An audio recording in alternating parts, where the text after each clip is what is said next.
Hello, I present the following topics as individual socio-economic issues that existed both pre-COVID-19 and have been exacerbated since. Specifically, the intersectional relationship between gender, youth and disability. I will draw on information and legislation in order to identify a wider effective understanding or solution in the form of new policies. A syndemic pandemic is a term that has been used to describe the collaboration of factors that enhances existing problems, such as health as a result of socio-economic conditions. United Nations reported that as far back as 2010, disabled people living in the UK have been treated negatively within policies and procedures. This means prior to the pandemic, they faced low levels of support and security, thus making them more likely to be evicted and distressed as a direct result of their circumstances. The individual model is recognised as an approach to disability that frames the issue as a personal responsibility of those experiencing it, rather than a misfortune that is present throughout a collective society. This is problematic as those who are already struggling in society have fallen behind further during this pandemic, ultimately increasing disabilities and public expenses in the form of obesity, self-harm, and manpower of charities that strive to bridge the gap of care for idle citizens, to name a few.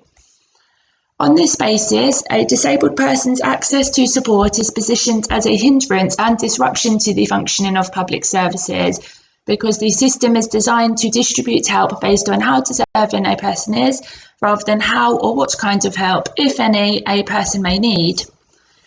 Furthermore, the International Disability Alliance reports that those who are receiving support is at decreased levels of service as personal assistance workers are struggling with less colleagues and more responsibilities.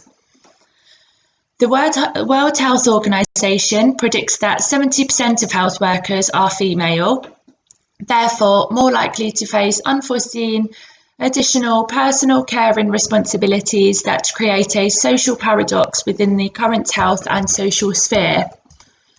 Moreover, the implementation of the Corona Act outlines minimal support to adults most in danger of human rights breaches, reinforcing a system defunct to those in need. Furthermore, it demonstrates ignorance towards debilitating impacts poor mental health has on everyday lives. When physical difficulties for mental disabilities do occur, it is in ways stigmatised by society as lazy or shameful, and thus still lacks helpful recognition. In addition, reinforcing a detrimental blame and shame cycle. Ways such as self-medicating in the form of alcohol or drugs, divorce and being evicted from homes, or even suicide often occur without any further social discourse. Therefore,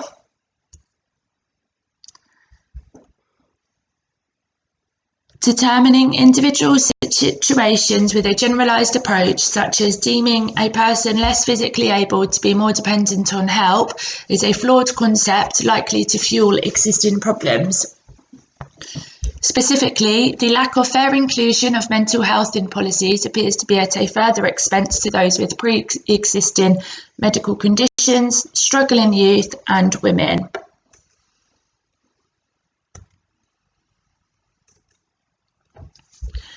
The IFS has reported that, on average, in 2014 and 2015, mothers were in paid work at 80% of the rate of fathers. Now this is 70% of the father's rate. Mothers in paid work used to work an average of 73% of the hours that fathers worked.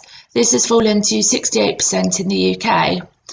Studies also show that mothers are 50% more likely to have child-related interruptions during working hours than fathers. This indicates the role of the average UK mother to have greater care responsibilities within the household. In addition, they are most likely to experience insecure employment or have had employment changes since the pandemic began as a result of this. In an uncertain economic future, those that wish to increase their reduced working hours or find a new job altogether after the pandemic are likely to face difficulties. Moreover, a study by Gingerbread on young single mothers showed stronger positive links between mental health and work over mental health and increased income or partners. This suggests that activities outside of raising children is key to maintaining levels of motivation and well-being for women. Therefore, the increase of pressures and uncertainty are likely to make mothers more susceptible to adverse mental health too. As a result, women are predicted to be disproportionately affected. In contrast, Sweden spends the most out of EU countries on childcare services, which shows to be successful in creating employment opportunities for mothers. Working women total 73% of the population, which is only 3% different from the percentage of working men. Despite these statistics positively exceeding the UK, research does show that women and men in Sweden also have one of the largest wage gaps in Europe. Although employment does not necessarily measure wealth or equality, figures do suggest that Swedish women will be better equipped to balance new work and parental responsibilities, as they were likely to have more harmonious dynamics before. Addressing parental positions, Sweden have implemented the parental insurance since the pandemic.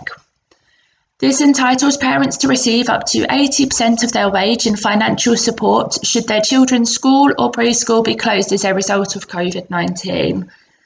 This complements their work-life balance further, as single mothers will less likely have to choose between their job or childcare duties.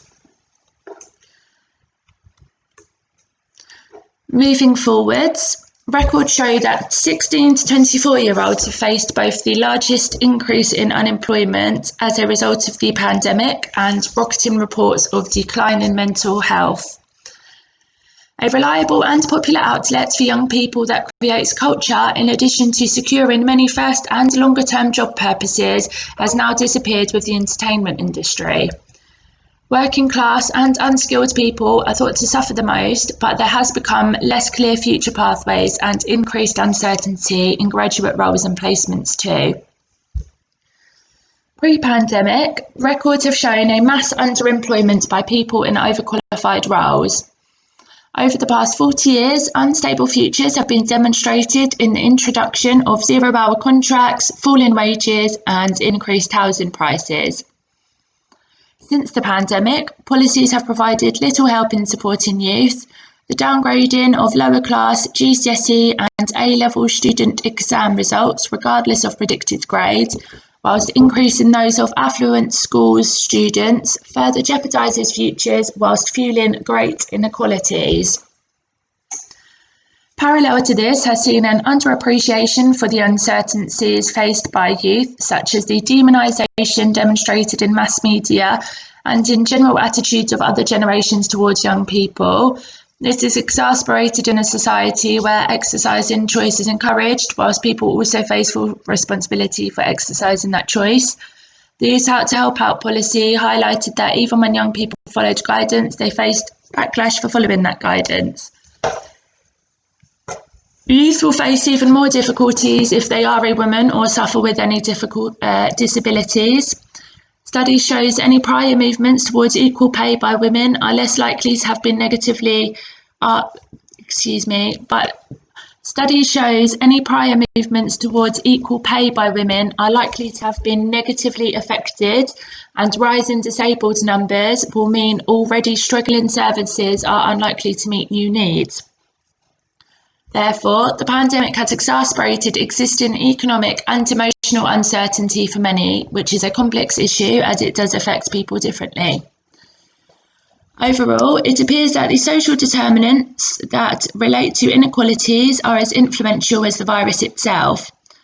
This can be seen in the major increase in lower socioeconomic classes and marginalised groups being affected much worse than others. Therefore, a need to focus on the reshaping of these will help to create a sustainable, more productive society with increased well-being for all citizens.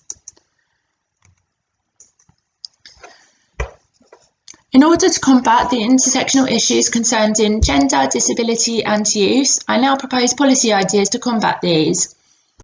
The introduction of a universal student foundation that is dedicated to nurturing areas of young people's lives to support and create a better future for society in general. It is a scheme that has a long-term goal of better living for youth that will help shape a more inclusive society with better prospects.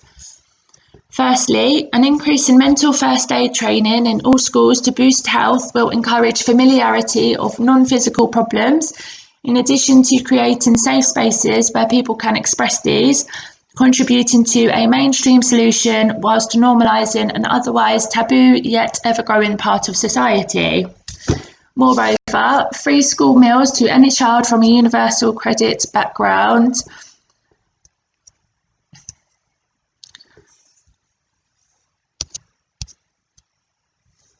household will decrease child poverty and parental pressures, particularly faced by single mothers. Extending obligatory education or chosen career training to the age of 21 aims to create stability, more direction, better skilled younger members of society, whilst also alleviating pressures on supply and demand for job vacancies. In addition, a focus on leadership training roles specifically for females and people with mental and physical disabilities from lower socioeconomic catchment areas will increase possibilities of securing more middle-class managerial roles whilst decreasing the wage gap that is still present in marginalised groups. Secondly, modifying unemployment benefits so those actively seeking work are obliged to take volunteering positions in exchange for financial support is intended to increase morale, experiences, inspiration and skills, whilst also shifting a greater societal mindset to unemployment being seen as something positive, where those in the position merely contribute to society in other meaningful ways.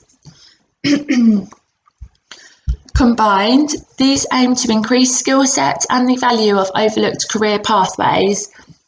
A focus on supporting youth will also eliminate other socio-economic problems associated with poor health and a lack of prospects later on in life. Denmark's work share policy is designed to control unemployment numbers and alleviate employer pressures. The concept is that when work demand lessens, an employee will maintain employment on a flexible basis and receive unemployment benefits when they are scheduled not to, on a tripartite pro rata agreement. An increase in applicants since the pandemic suggests this to be valued as a supportive alternative to training new employees after quiet periods. It was also seen to steady Denmark's employment numbers during the 2008 economic crisis. Contrarily, people have been deemed less motivated to fulfil requirements of applying for jobs when they are unemployed, as they have loyalties to the employer they are waiting to go back to. To summarise this, the work share scheme's flexible nature could benefit the ever-changing landscape of our current entertainment and hospitality industry. By supporting less stable job roles that are often filled by women, youth and people with disabilities, it would also help suffering businesses such as restaurants more manageably keep up with legislations and influxes of supply and demand. This would be less likely to support middle-class roles as they are usually fulfilled remotely, so equally less likely to need additional support on this basis. Overall, I propose this policy to be implemented as a temporary solution for ongoing review rather than a permanent plan. To increase taxes on big corporate companies will not be successful alone, as to keep business and competitive taxes of other countries at bay, policy will need to remain desirable. Therefore, what I propose to generate equity is not likely to be a quick fix, but a longer solution to a more sustainable future, by retaking ownership of popular public services from privatised companies such as transport. Taking back trains and buses would control inflating travel prices that affect everyone across society, particularly those less financially evolved, such as single working mothers, unable to work to disabled, and youth who are facing the threat of transport to school being diminished. This would hope to enable greater fluidity of socio-economic positions in addition to generating profits that could be utilised in public funds for other areas such as physical and mental wellbeing services, childcare and education. Furthermore, creating a source of income that could help pay off the increased national debt the country will be in after the unforeseen borrowing that has occurred since the pandemic. Okay, that is all. Thank you very much for listening to my presentation.